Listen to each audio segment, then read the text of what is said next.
Halo Mami, ketemu lagi sama channel Mama Pin Parenting. Nah, di channel ini kita akan bahas tentang banyak tips-tips parenting modern dan simple plus sederhana yang bisa Mami praktekin dengan mudah di rumah masing-masing. Apalagi kita lagi work from home kan. Nah, kesempatan ini nih kita bisa makin dekat sama keluarga, makin dekat sama putra-putri, dan kita makin bisa mendapatkan hati mereka tanpa harus kita main galak-galakan, main kasar-kasaran, cubit-cubitan. Aduh, nggak lagi ya. Kita akan pakai tips-tips dari Mama Pin yang sederhana, simple, dan pasti ngena di hati. Nah, sebenarnya parenting itu apa sih, Mom? Mungkin banyak yang belum ngerti atau belum paham, belum tahu tentang apa sih itu parenting. Apakah orang tua kita dulu juga pakai parenting? Atau pernah nggak mami-mami punya komunitas atau tempat sharing yang membahas tentang parenting? Kalau belum sama sekali, sama mami juga dulu belum pernah dan belum tahu sama sekali. Mama Pin mulai tahu apa itu parenting setelah Mama Pin punya seorang putra yang mau nggak mau nih Mama Pin harus belajar parenting. Kenapa kita harus belajar parenting? Karena anak-anak kita itu generasi milenial, ada generasi Z, ada yang bahkan sekarang generasi Alpha. Apa aja itu generasi Alpha, Z, milenial? Yaitu generasi-generasi yang lahir di mana mereka ada di tengah-tengah kemajuan zaman, moms. Jadi kita nggak bisa pakai metode pendidikan atau cara didik kita seperti yang dilakukan oleh orang tua kita dulu ke kita.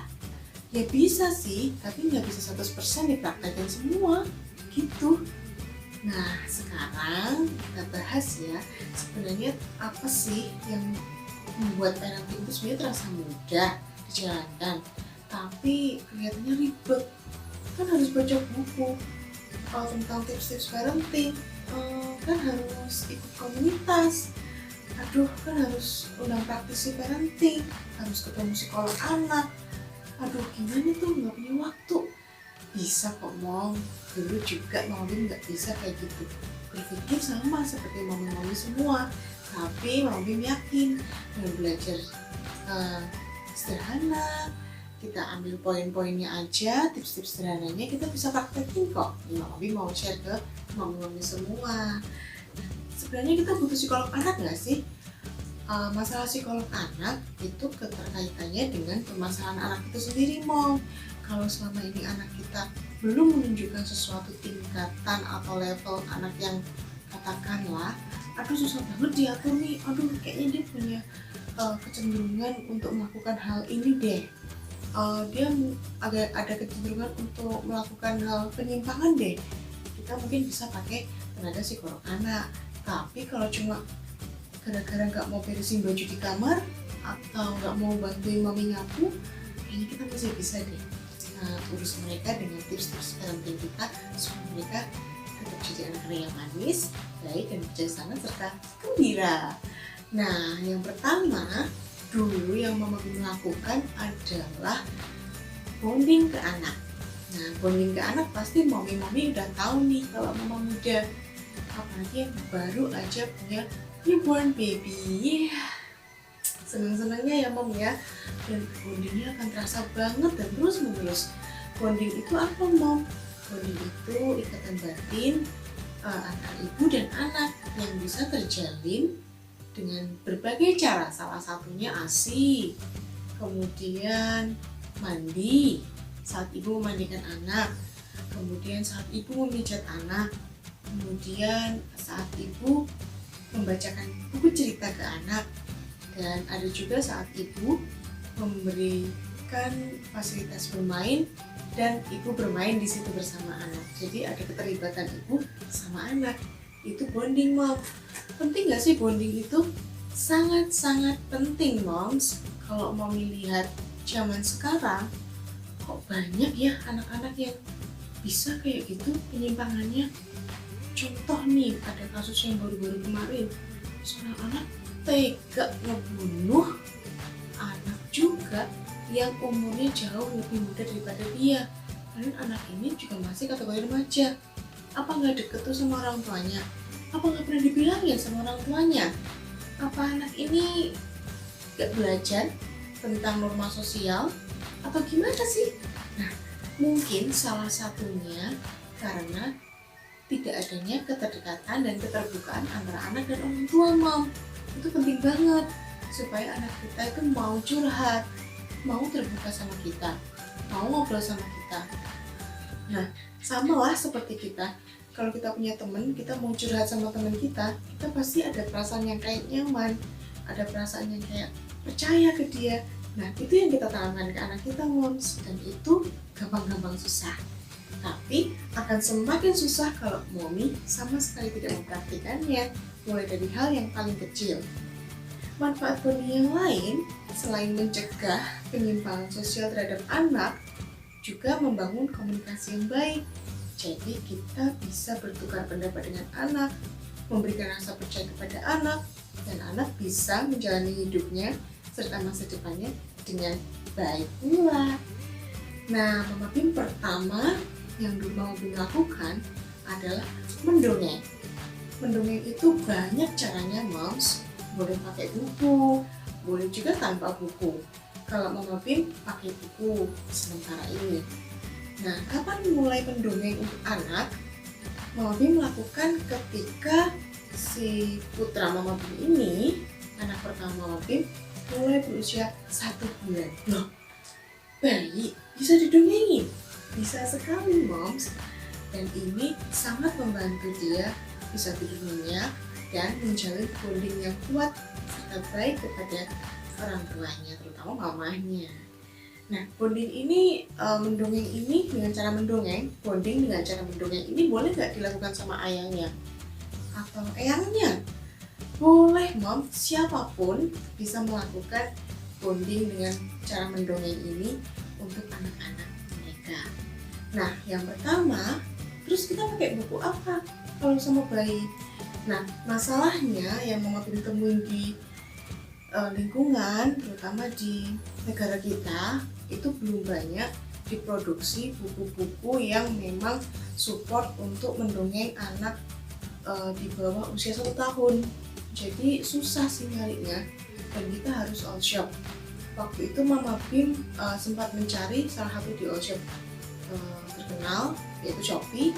Mama Pim datang ke toko Alphabet Babies, nanti Mama Pim tulis di description boxnya ya, itu banyak menjual buku-buku yang memang khusus untuk bonding anak dengan metode mendongeng, dengan buku-buku yang emang udah didesain secara sedemikian rupa untuk anak-anak di bawah 1 tahun. Dan ini susah didapatkan di negara kita, jujur. Ini Mama Pim agak, ya semoga ada penulis-penulis nanti, ahli-ahli parenting ataupun psikologi anak, psikolog-psikolog anak bisa memperbanyak lagi buku-buku yang emang sangat dibutuhkan oleh mami-mami seperti kita, mama-mama seperti kita, mak-mak seperti kita, apapun itu panggilannya, untuk semakin menjalin bonding yang baik dan kuat terhadap anak. Nah, bukunya kayak apa? Apa banyak tulisannya atau banyak gambarnya? Enggak juga, Mam. Jadi kalau untuk anak di bawah 1 tahun itu mungkin pakai seperti ini. Jadi di belakang udah ada logonya, dia untuk 0 plus, jadi dia dimulai dari usia 0 atau newborn. Ini cuma mengajarkan colors, Mom, atau warna. Jadi di dalamnya itu Mom Pim, nih Mom buka ya, ini udah disampul sama Mom Pim karena Mom Pim itu pecinta buku, jadi nggak rela kalau bukunya itu telanjang ya, jadi selalu Mama Pim sampul. Ini yang pertama seperti ini. Ya, biasa menjelaskan tentang warna kuning, kaitannya warna kuning itu ada pisang. Tapi di sini in English, Mom, karena sekali lagi buku ini diimpor. Kemudian warna merah, hijau, orange, ungu, coklat, biru, merah muda, hitam dan putih. Oh ya, dan ini ada touch and feel ya, Mam. Usahakan Kalau di bawah 1 tahun itu bukunya ada logo touch and feel. Jadi si anak itu nanti kalau udah bisa megang, dia bisa ngerasain. Di sini nih contohnya yang paling belakang ada gambar kucing. Di sini kita bisa ngajak anak buat megang. Ini nih bulu kucing tuh kayak gini nak, lembut ya, panjang ya, warnanya putih ya, kayak gitu. Jadi bisa melatih secara tidak langsung sensori dia juga. Nih terus gitu. Dan ini juga ada di yang lain. Contohnya misalkan daun, ini bisa pegang juga. Oh ini pori-pori daun tuh seperti ini, permukaan daun seperti ini, kasar gitu.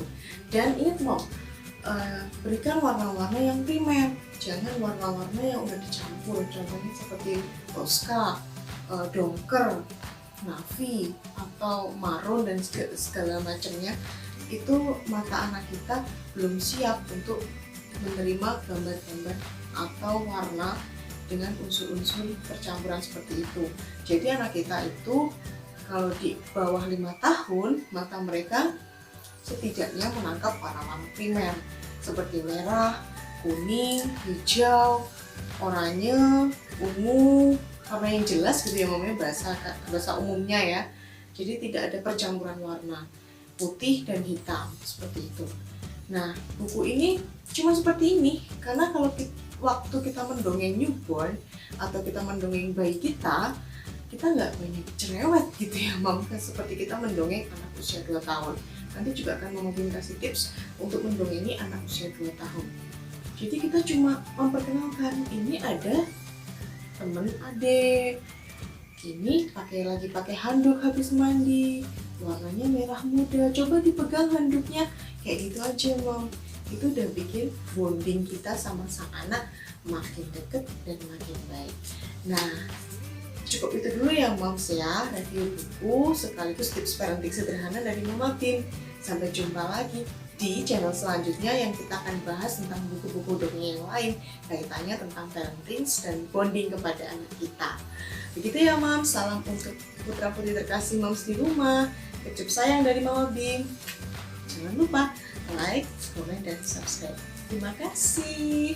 Dah.